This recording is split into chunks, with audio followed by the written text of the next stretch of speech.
Okay guys, well, I just scraped this window, but I'm gonna show you a prep on it. This is an 88 model Chevrolet truck. And a lot of people are talking about how to get a clean tint job. You see how I've got the angle on this squeegee? It's angled down and all of the water is feeding downward. If you turn it like this or push it, you're shoving water up in here to collect possible contamination behind that. And the question was on somebody said, you know, I know what I'm doing. I've cleaned it 5 times. Well, you've cleaned it too many. You've cleaned all the dirt off of it. Then you went and found some dirt somewhere else and drug it out.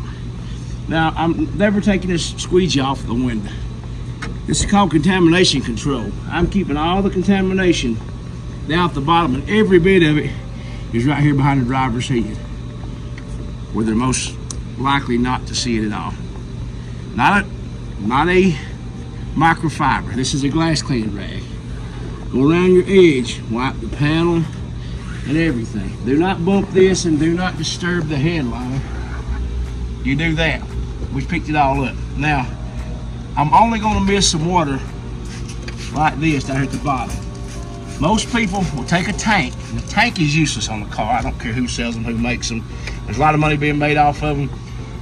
But it changes the dynamic of stuff. I build them and sell them, but that doesn't matter. When you flush water up in here, you rinse stuff out. Same on the windshield, same on the door. This is all the dampness we need. I'm gonna reverse roll this. I've already got my piece of film ready, reverse rolled, ready to put on here, and it's already wet. So this is how we're gonna do this without getting a bunch of trash on this thing. Not a lot of folks want to Frankenstein it and all that stuff. That's all good and fine. You get 55 years old, 290 pounds, your ass won't be jumping up in a lifted truck with a piece of film over your head. I don't care who you are. So, I'm lining the bottom up, easing the top up where I want it. I'll go ahead and position this side over here. The less you have to move it, the better off you are. I'm gonna feed this by pulling the liner. This way, this liner and the film never has opportunity to touch the air or anything else but the glass, because the water's on it. There that piece of film is. It slid right into place. Now, there's a couple of other things when you're doing this stuff. Is when you squeegee one, you don't want to flush water up into the top edge of this window, and you never want to pull the film off the glass. When you do, it creates a suction. When you create a suction, then it pulls debris up, and I'm packing it, bumping it like that so I can slide this thing, making sure we ain't got any gaps on it. And that thing is laid down and almost ready to go. Got a little gap right there, and I'm gonna bump it over. I'm gonna take this hard card, and I'm gonna, since this glass is pretty much flat, so nothing will run down on the top, I'm gonna go ahead and dock this top down and lock it like this. Go across through here. There's towels catching anything that may or may not be in that top edge. We're done with that. Now, this is another rag. This is the one blade. 93 diameter on this side. 85 on this side. Now I'm gonna work this thing from the center down.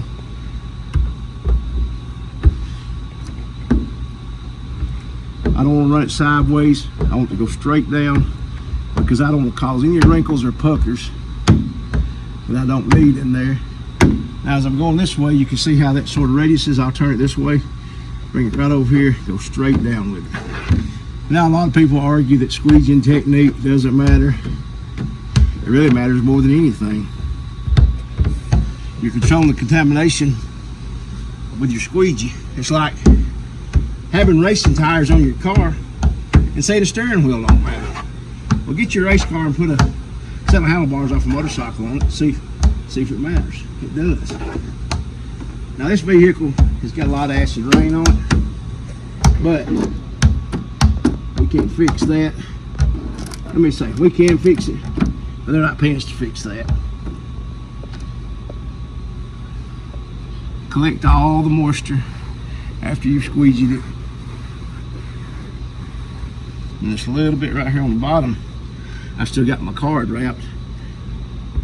Catch that, because that's the potential for it to pull a vacuum and suck trash right up in there.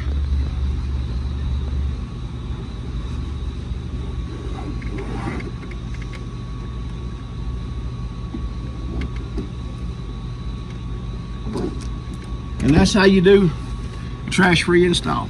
Later.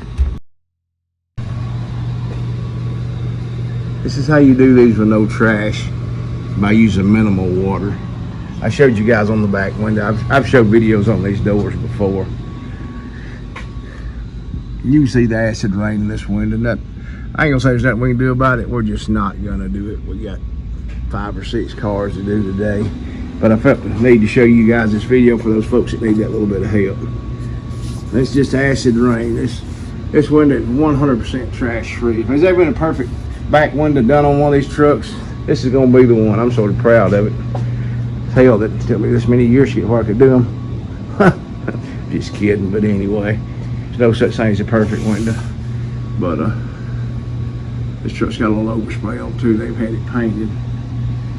We put this young man radio in it and some dash speakers, but that's not what we do either, but we did on this one. I used to do it years ago.